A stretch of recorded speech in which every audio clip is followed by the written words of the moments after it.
బ్రహ్మంగారి కాలజ్ఞానం ప్రకారం ప్రతి సంవత్సరం పెరుగుతూ లేచి రంకలేసే రాతి బసవన్న ఇదే.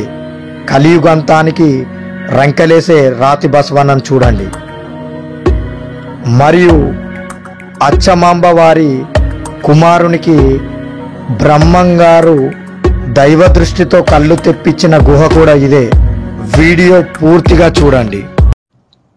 ఈ యొక్క యాగంటి పుణ్యక్షేత్రం ఆంధ్రప్రదేశ్ రాష్ట్రంలోని కర్నూలు జిల్లాలోని బనగనపల్లికి 14 కిలోమీటర్ల దూరంలో ఉన్న పాతపాడు అనే గ్రామ సమీపంలో నెలకొని ఉంది. అయితే ఈ యొక్క క్షేత్రానికి యాగంటి అనే పేరు ఎలా వచ్చిందంటే, ఇక్కడ మొదటిసారి ముక్కుంటేశ్వర లింగాన్ని మరియు నందిని ప్రతిష్ఠించి యాగాలు చేసేవారు కనుక దీనికి యాగంటి అనే పేరు వచ్చింది. అయితే ఈ యాగంటి పుణ్యక్షేత్రాన్ని మొదట చోళ చాణక్యులు నిర్మాణం చేశారు. కానీ దానిని అసంపూర్ణంగా వదిలేయడం వలన ఆ తర్వాత వచ్చినటువంటి 15వ శతాబ్దంలో విజయనగర సామ్రాజ్యకుల పాలకులైనటువంటి హరిహర బుక్యరాయుల వారిచే ఈ యొక్క ఆలయాన్ని నిర్మించడం అయితే జరిగింది. ఇక్కడ మీరు ఆలయానికి ఎంటర్ అవుతున్నప్పుడు లెఫ్ట్ సైడ్లో మీరు ఇక్కడ చూడొచ్చు. ఇక్కడైతే కోనేరు అనేది ఉంటుంది. ఇక్కడ మీరు చూస్తున్నారు కదా, ఇది కోనేరు. అయితే దీని యొక్క చరిత్ర చూసినట్టయితే స్థల పురాణం ప్రకారం ఇక్కడ ఆలయ ప్రాంగణంలో ఉన్నటువంటి ఒక గుహలో తపస్సు చేసిన శ్రీ అగస్త్య మహామునీశ్వరుడు ఇక్కడ ఒక వెంకటేశ్వర స్వామి వారికి ఆలయం నిర్మించాలని తలపెట్టారు. ఈ యొక్క అగస్త్యముని మీకు తెలిసినట్టయితే సప్త ఋషులలో 4వ వాడైనటువంటి ఈ అగస్త్యముని ఇక్కడ తపస్సు చేసి వెంకటేశ్వర స్వామి వారికి ఆలయం నిర్మాణం చేయాలనుకున్నాడు. కానీ ప్రతిష్ఠించదలిసిన విగ్రహానికి, అంటే వెంకటేశ్వర స్వామి విగ్రహానికి కాలికి కుడివైపు ఉన్న కాలి బొటన వేలు గోరు విరగడం వల్ల స్వామివారిని ప్రతిష్ఠించడం లేదు. అయితే అప్పుడు నిరాశకు లోనైన మునీశ్వరులు శివుని కొరకు తపస్సు చేశారు. అయితే పరమశివుడు ప్రత్యక్షమై స్థల కైలాసాన్ని పోలి ఉన్నందున శివుణ్ణి ప్రతిష్ఠించమని చెప్తాడు. అప్పుడు మునీశ్వరుడు ఒకే శిల్పంపై పార్వతీ సమేతుడై ఉమామహేశ్వరుడిగా భక్తులకు దర్శనమిస్తాడు. నాకు తెలిసి ఈ ఒకే లింగంపై ఉమామహేశ్వరులు ఉండడం దాదాపు ఈ భారతదేశంలో ఇది ఒకటే అనుకుంటా, మీరు చూడొచ్చు. అయితే ఇక్కడ మళ్ళీ ప్రధానంగా చెప్పాల్సిన వస్తే, ఇక్కడ లోపలికి వెళ్ళేటప్పుడు మాత్రం ఇక్కడ ఆలయ ప్రాంగణంలో ఎడమ వైపున టికెట్ తీసుకోవాలి. టికెట్ తీసుకొని లోపలికి వెళ్ళాలి. ఇక్కడ చూడొచ్చు మీరు. అయితే ఇక్కడ వచ్చేసి 3 గుహలు ఉంటాయి. ఒకటి అగస్త్యముని తపస్సు చేసిన గుహ, రెండవది వచ్చేసి శ్రీ వెంకటేశ్వర స్వామి గుహ, మూడోది వచ్చేసి బ్రహ్మంగారు తపస్సు చేసిన గుహ. ఇప్పుడు మనం యాగంటి పుణ్యక్షేత్రంలో లోపల గుడికి వెళ్తున్నాం. తర్వాత మనం ఆ గుహలు అనేది చూద్దాం. ఈ ఆలయాన్ని ఉమామహేశ్వరి ఆలయం అని కూడా అంటారు. ఎందుకంటే లింగం పైన ఉమా ప్లస్ మహేశ్వరి దర్శనం ఇస్తారు కాబట్టి ఉమామహేశ్వర ఆలయం అని అంటారు. ఇక్కడ చూడొచ్చు ఎలా ఉందో అనేది. ఇది అంతా 15వ శతాబ్దంలో కట్టింది. ఇక్కడే మీరు చూస్తున్నట్టయితే బ్రహ్మంగారు కాలజ్ఞానంలో ఇక్కడ ఈ గుహలోనే మీద ఒక గుహలో 3 గుహల్లో బ్రహ్మంగారి గుహ అన్నా కదా, అది కూడా చూపిస్తా. అక్కడ రాసింది కాలజ్ఞాన ప్రకారం కలియుగంతానికి ఇక్కడ ఉన్నటువంటి రాతి బసవన్న లేచి రంకెలేసినప్పుడు ఆ శబ్దానికి కలియుగం అనేది అంతమవుతుందని రాశారు. ఇక్కడ చూడొచ్చు. ఈ యొక్క రాతి బసవన్నే ప్రతి 20 సంవత్సరాలకు ఇంచు పెరుగుతుందని ఇక్కడైతే చెప్పడం జరిగింది. మీరు చూస్తున్నారుగా, 90 సంవత్సరాలు అంటే 400 సంవత్సరాలు అని కాదు, ఇక్కడ రాసిన దాని ప్రకారం అయితే 90 సంవత్సరాల క్రితం అయితే దీని చుట్టూ ప్రదక్షిణ చేసే స్థలం అయితే ఉండేదట ఈ యొక్క బసవన్న చుట్టూ. ఇప్పుడైతే లేదు. ఇక్కడ నుంచి చూడొచ్చు గుహలు ఎంత అద్భుతంగా ఉన్నాయో. ఇక్కడ క్లియర్గా రాసింది యాగంటి బసవన్న చరిత్ర గురించి అయితే అక్కడ రాసింది. కలియుగంతానికి రెంకలేసే రాతి బసవన్న అయితే ఇదే, మీరు చూడొచ్చు. ఈ యొక్క బసవన్న ఆ రాయి పెరిగే రాయి అనేది చెప్పడం అయితే జరుగుతుంది. కొంతమంది అయితే అది దేవుని మహిమ అని కూడా చెప్పడం జరుగుతుంది.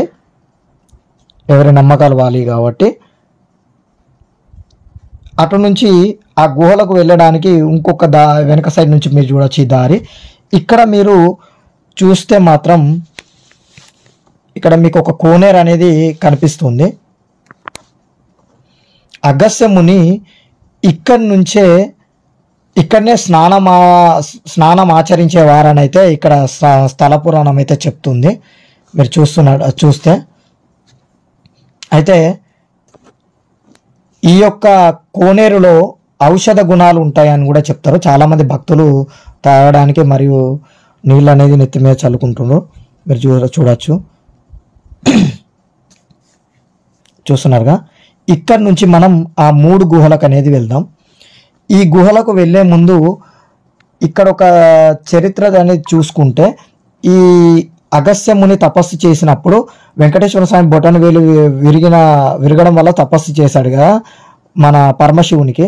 తపస్సు చేసే టైంలో ఒకవేళ తపస్సు చేస్తే ఇక్కడనే నెలకొంటారని చెప్పి కాకాసురుడు అనే రాక్షసుడు ఆ తపస్సును భంగం కలిగించాలని తోటి కాకులను తీసుకొచ్చి ఇక్కడ కావని అరవడం జరుగుతుంది.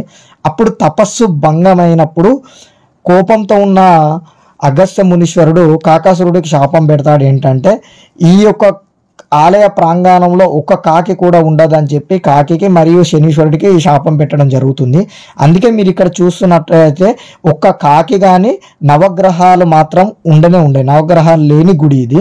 ఇక్కడికి వచ్చి ఎవరు దర్శించుకున్నా కూడా వారికి పాపాలు అనేది తొలగిపోతాయి, వాళ్ళకు మనశ్శాంతి సుఖశాంతులు అనేవి కలుగుతాయని మాత్రం ఇక్కడ స్థల పురాణం అయితే చెప్తుంది.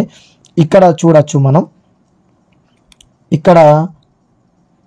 మనం ఈ యొక్క గృహలు ఏదైతే ఉన్నాయో మీరు చూస్తున్నట్టయితే ఇది నేచురల్గా ఫార్మేషన్ అయిన గుహలే.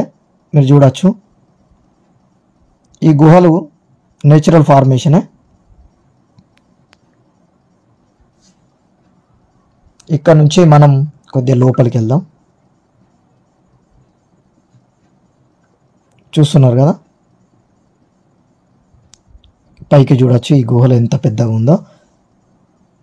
ఇక్కడ చూస్తున్నట్టయితే అటు వైపు చూస్తే కొద్దిగా మీదికి పాము పడగ విప్పినట్టు ఉంటుంది. ఈ యొక్క గుహలోనే మీరు చూస్తే అగస్త్య ముని తపస్సు చేసింది మీరు చూడొచ్చు.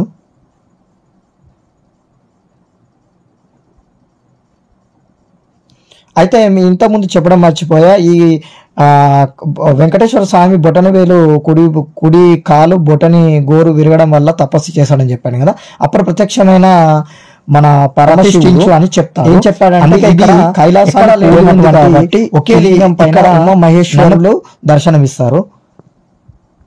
చూడొచ్చు, మీరు చూస్తున్నారుగా పైన తపస్సు చేసిన గుహ అది. ఇప్పుడు మన కిందికి వెళ్తున్నాం. వ్యూ కూడా చూడొచ్చు, సూపర్బ్ ఉంటుంది.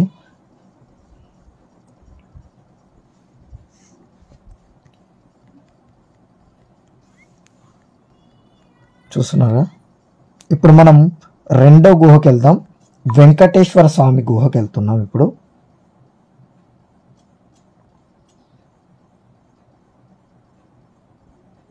ఇవన్నీ కూడా సహజ సిద్ధ గుహలే. అగస్త్య ముని ఈ గుహ చూసాం కదా, దాదాపు 120 నిటార్ మెట్లు ఉంటాయి.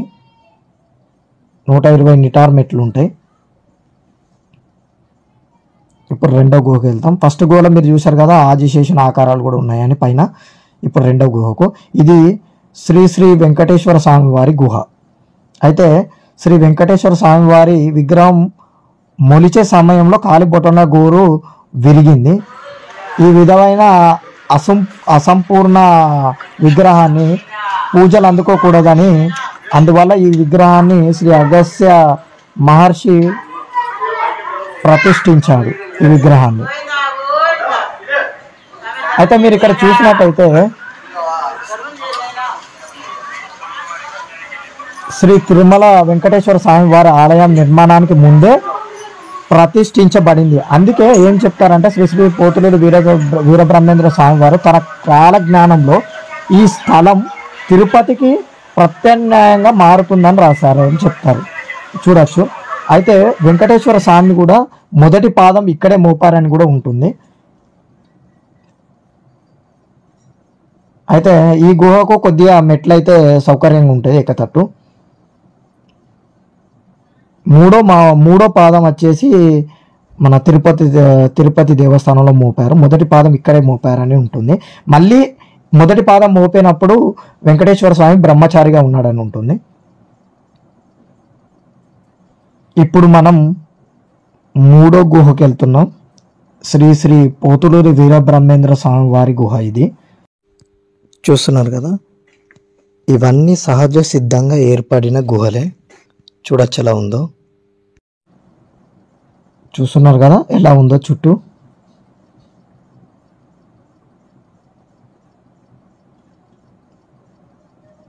వెళ్దాం పదండి.